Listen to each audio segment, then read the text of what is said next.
दो शख्सियत यहाँ पर मौजूद है, समाज सेवी हैं। जैसे कि मेरे साथी राकेश जी ने बताया कि समाज सेवा में एक विशेष योगदान इनका रहा है।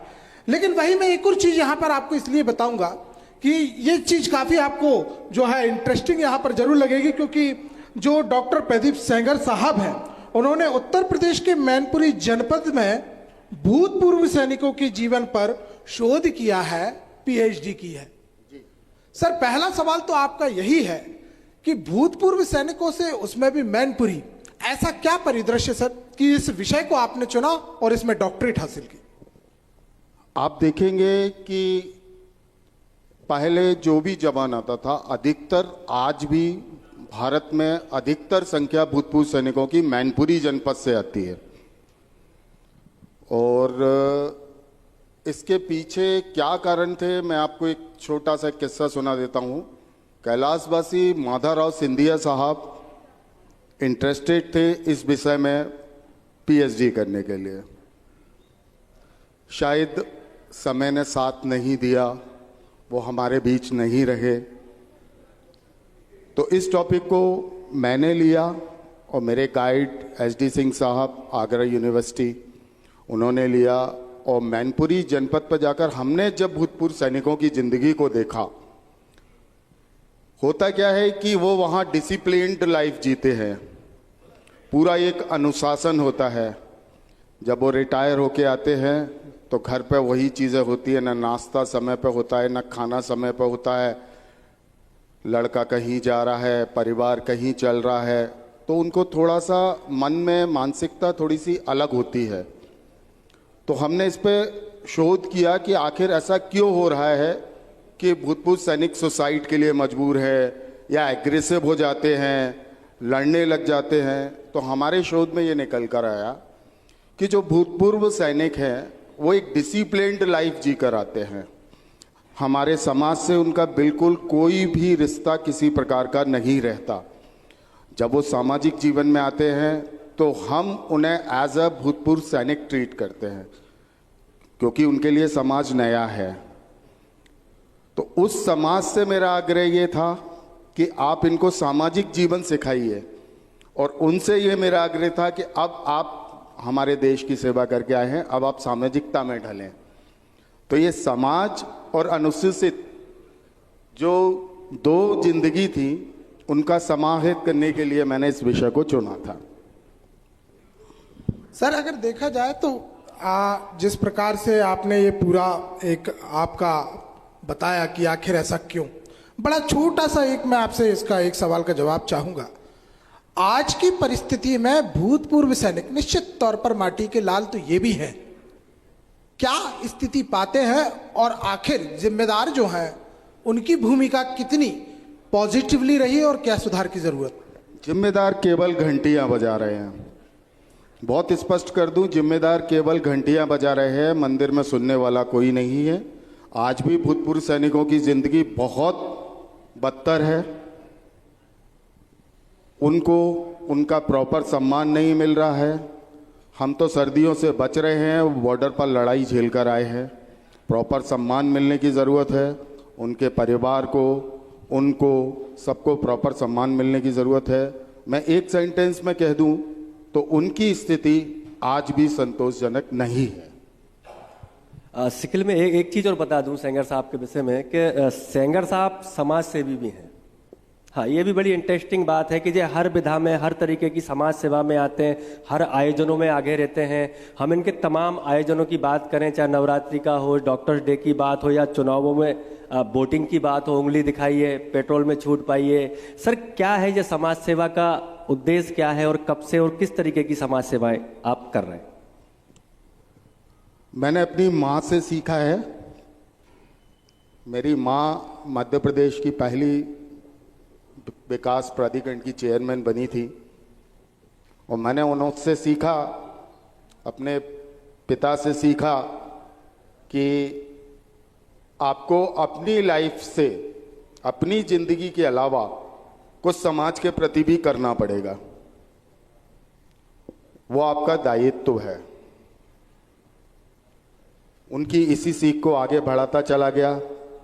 और समाज सेवा में रुझान मेरा बढ़ता चला गया। किस किस प्रकार की समाज सेवा आप कर रहे हैं, क्योंकि अलग अलग प्रकार की आप समाज सेवा करते हैं, अलग अलग आपके कार्यक्रम आयोजन करते हैं, चाहे नवरात्रि का की बात की जाए या डॉक्टर्स डे की बात की जाए, थोड़ा सा संक्षिप्त में बता दीजिए इसको भी। मैं डॉक्टर्स डे पे चर्चा करता हूं आपसे। जैसा आपको मालूम है कि केवल भारत में या पूरे विश्व में दो ही प्रत्यक्ष रूप से भगवान कहे जाते हैं, एक न्यायाधीश, माननीय न्यायाधीश, और दूसरे डॉक्टर। तो मैं ये चाहता हूं कि उसको, जो मेरे सामने साक्षात प्रभु है, जो जिंदगी बचा रहा है लोगों की, उसके सम्मान में अगर मैं अपना कुछ खो रहा हूं तो इससे बड़ी गर्व की बात मेरे लिए नहीं होगी, क्योंकि डॉक्टर्स हमारे सामने प्रत्यक्ष रूप से भगवान है समाज के लिए। जो आजकल हो रहा है उससे चिंतित और व्यथित हूं मैं, और ऐसा होना नहीं चाहिए।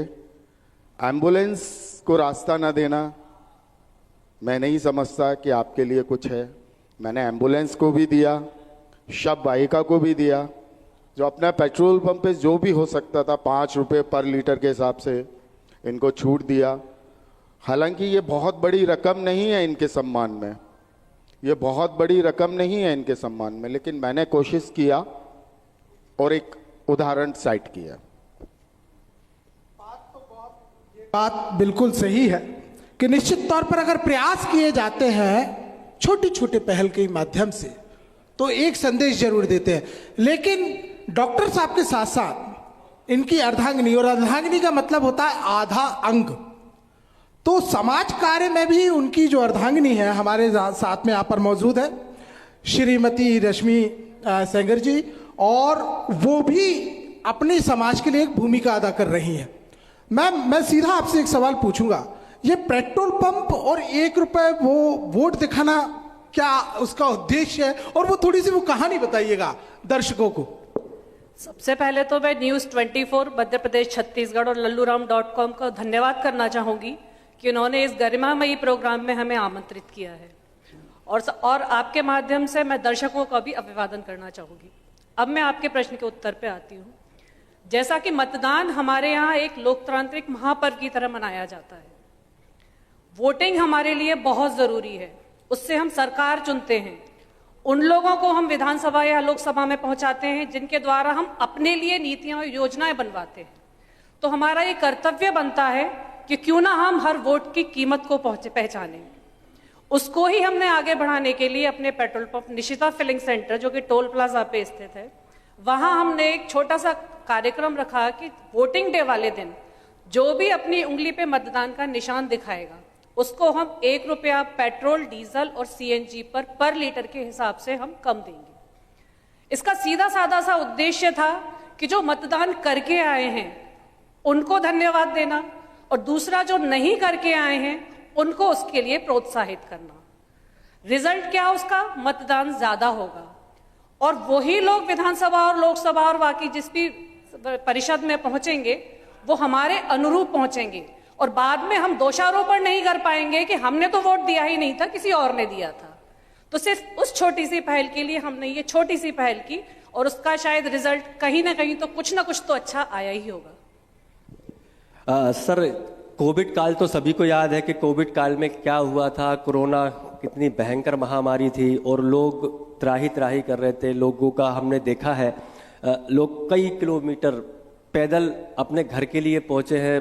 बच्चे हों, बुजुर्ग हों, महिलाएं हों, तमाम लोग उन हाईवे पर, गाड़ियां नहीं थी, सिर्फ लोग निकल रहे थे।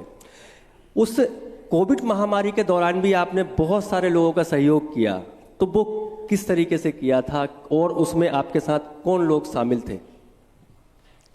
आप सभी को बता दूं कि कोविड के समय मैं नहीं चाहता कि कभी विश्व में ऐसा हो, भविष्य में भी ना हो, ये ईश्वर से मेरी कामना है। जब मैं अपने पंप पर बैठकर देखता था तो हजारों मजदूर पैदल जाते थे, अपने गंतव्य को रवाना हो रहे थे। तो मैंने तत्कालीन बीएमओ डॉक्टर अरविंद सिंह चौहान, भार्गव साहब, कलेक्टर साहब और तहसीलदार साहब से मिलकर कुछ वाहनों का अरेंजमेंट कराया, जिन वाहनों में हमारे द्वारा डीजल उनको निःशुल्क दिया गया था, फूड पैकेट्स बनवाए और शासन से पूरी मदद लेके उनको उनके गंतव्य तक रवाना किया। ऐसा हमने 400 करीब वाहनों को अरेंज किया था और उनके गंतव्य तक पहुंचाया। और उसमें जहां लास्ट डेस्टिनेशन था, जिस व्यक्ति को जहां लास्ट जाना था, उसको हमने अपना मोबाइल नंबर दिया ताकि बीच में कहीं कुछ ना हो। उसको बोला कि आप लास्ट में उतरकर हमें संपर्क करेंगे और उनको फूड पैकेट्स भी दिए। वो मंजर मेरे दुश्मनों को भी ना आए, ऐसा मैं भगवान से प्रार्थना करता हूं। सर, समाज सेवा की यहां पर बात हुई, वास्तविकता है कोविड का जो काल था वो काल चक्र तो काल के प्रवाह में भी काल में कभी नहीं आना चाहिए, उसे ही काल बन जाना चाहिए। हम भी ईश्वर से यही प्रार्थना करते हैं। लेकिन बात अगर यहां पर देखी जाए, समाज सेवा की हो रही है, समाज सेवा का परिदृश्य आप किस ओर देखते हैं? भोजपुर से है, और ना सिर्फ भोजपुर बल्कि आपको यूं देखा जाए कि आपने भोपाल समेत पूरे मध्य प्रदेश, उत्तर प्रदेश, तमाम जगहों पे अपनी दी।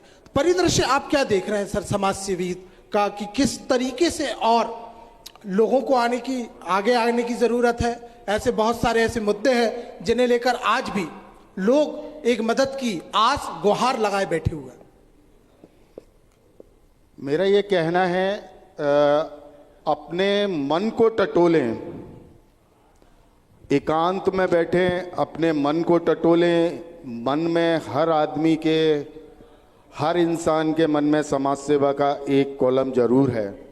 अपने आप को खंगोलें, सेवा में आगे लाएं। और बड़े जो राजनीतिक लोग हैं, मैं उनसे भी यही एक्सपेक्ट करता हूं कि वो आएं और समाज सेवा करें। और उससे होना यह है, जिस जरूरतमंद को जो चीज़ मिलना है वो शायद उस समय मिल पाए। एक और सवाल था मेरा कि आप इन सारी चीज़ों को, इन सारी गतिविधियों को लगातार संचालित कर रहे हैं, समाज सेवा हो या पेट्रोल पंप हो, लगातार, क्योंकि पेट्रोल पंप हम देखते हैं कि दिन और रात चालू ही रहता है। इसमें परिवार को कैसे समय दे पाते हैं? और दूसरा एक और मेरा इसी के साथ सवाल है, हम अक्सर देखते हैं कि समाज सेवा के बाद आदमी राजनीति में चला जाता है या फिर कोई एनजीओ से जुड़ा हुआ होता है, कोई एनजीओ के माध्यम से समाज सेवा करता है। क्या आपका उद्देश्य एनजीओ से आप जुड़े हैं या फिर आगे भविष्य में राजनीति की ओर भी आप लोग दिशा करेंगे ऐसी? देवेंद्र भाई, ये क्वेश्चन मुझसे ना पूछ के मैडम से पूछा जाए तो ज्यादा उचित होगा। बिल्कुल बिल्कुल, जवाब भी आप ही दीजिएगा जी। सबसे पहले आपने परिवार की बात की, तो परिवार भी एक समाज की इकाई है। परिवारों से मिलकर ही समाज बनता है। हमारे लिए हम दोनों का पारस्परिक सामंजस्य और समय को हम कैसे प्रबंधित करें, कैसे मैनेज करें, ये दो चीजें बहुत अच्छे से काम करती हैं। हम लोग अपने काम बांट लेते हैं, जहां जिसकी प्राथमिकता होती है वहां वो काम करता है। जैसे कि मैं बताऊं, मैं शुरू में गवर्नमेंट टीचर थी, मैंने रिजाइन किया मेरी शादी के बाद, क्योंकि मुझे लगा कि परिवार को संभालना इस वक्त मेरा ज्यादा जरूरी है, क्योंकि बच्चों को परवरिश माँ से बेहतर कोई और नहीं दे सकता। उसके लिए मैंने अपनी जॉब को छोड़ के परिवार को देखा। उस समय यही अपने सारे काम बाहर के देखते थे, चाहे वो समाज सेवा हो, चाहे बिजनेस हो, कुछ भी हो। जैसे जैसे समय बीता, बच्चे बड़े हुए, फिर मैं भी इनके साथ कंधे से कंधा मिला के चल दी। और आज की तारीख में हम दोनों मिलकर हर काम को अपने परिवार के साथ, सामंजस्य के साथ में, बच्चों की मदद से, मेरी सासू माँ और ससुर जी के साथ में, हम दोनों काम बहुत अच्छी तरीके से करते हैं। और किसी एनजीओ से जुड़े हुए नहीं है, ये हमारा पूरा परिवार का ही हमारा उपक्रम होता है सारा। और इसमें योजनाएं भी हमारी होती हैं, क्या करना है उसका क्रियान्वयन भी हमारा ही होता है। उसके लिए जो चुनौतियां होती हैं वो भी हमारी ही होती हैं। और खुदा न खास्ता अगर कहीं उसके लिए कोई रुकावट आती है, कुछ हमें कहीं कोई कमी होती है, कुछ घाटा होता है, वो भी सिर्फ हमारा ही होता है। तो हर चीज के लिए हम ही जिम्मेदार हैं। तो ये एक हमें बहुत संतुष्टि वाली चीज देती है कि जितना भी है, जो भी हमारे सामर्थ्य में है, हम अपने हिसाब से उसको मैनेज करने की कोशिश करते हैं। अंतिम प्रश्न आपसे मैं जानना चाहूंगा, बल्कि यूं कहें कि सर आपसे और मैम आपसे दोनों से, चुनौतियों की बात आपने कही, एनजीओ से मदद नहीं, लगातार कोविड, पेट्रोल पंप, उसके बाद आपकी भावनाएं, आपकी पीएचडी और यूपी से लेकर मध्य प्रदेश और अब तो भोजपुर के भविष्य के भी सपने। इन चुनौतियों का कैसे सामना करते हैं और क्या चुनौतियां हैं, किस प्रकार की चुनौतियां हैं? चुनौतियां तो सबसे ज्यादा पहली बात तो ये कि अगर हम मनुष्य हैं तो हम में भावनाएं भी हैं, देखते हैं आसपास कहाँ समाज में विषमता है, कोशिश करते हैं अपने लेवल पर उनको कितना सुधार सकते हैं। जाहिर सी बात है, परिवार है तो परेशानियां भी होंगी, चुनौतियां भी होंगी, क्योंकि एक ही समय में कई सारे कार्य संभालने होते हैं और कुछ लिमिटेशंस भी होती हैं जिनके आगे हम नहीं जा सकते। तो अपने हिसाब से, अपनी योजनाओं के हिसाब से हम जितना कर सकते हैं उतना करने की कोशिश करते हैं। और मैं समझती हूँ ये कोई बहुत बड़ा काम भी नहीं है। अगर हम चाहें तो छोटे छोटे कार्यों से मिलकर भी हम समाज को सुधार सकते हैं। कहते हैं बूंद बूंद से सागर भरता है। कहते हैं गरीब में हिम्मत नहीं होती समाज सेवा की, मध्यम वर्गीय को फुर्सत नहीं होती और अमीर वर्ग को इसकी जरूरत नहीं होती। तो हम मध्यम वर्गीयों को कहीं ना कहीं थोड़ी फुर्सत निकालनी होगी। मन में सबके होता है, मैं ये नहीं कहूंगी कि ये भावना सिर्फ हम में है, मेरे सामने जो बैठे हैं उनमें भी है और जो मुझे सुन रहे हैं उनमें भी है, लेकिन आपके मन में वो शिद्दत होनी चाहिए। जरूरी नहीं है आप उसके लिए धन ही खर्च करें, आप किसी को मुस्कुराहट देके भी आप समाज सेवा कर सकते हैं।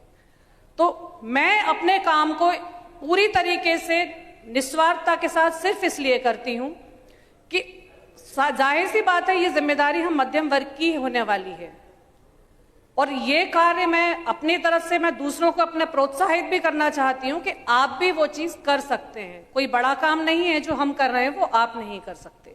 बहुत बहुत शुक्रिया, बहुत बहुत धन्यवाद। लेकिन यहाँ एक बात बड़ी अहम निकल कर सामने आती कि चुनौतियां कही है लेकिन रुकना नहीं है।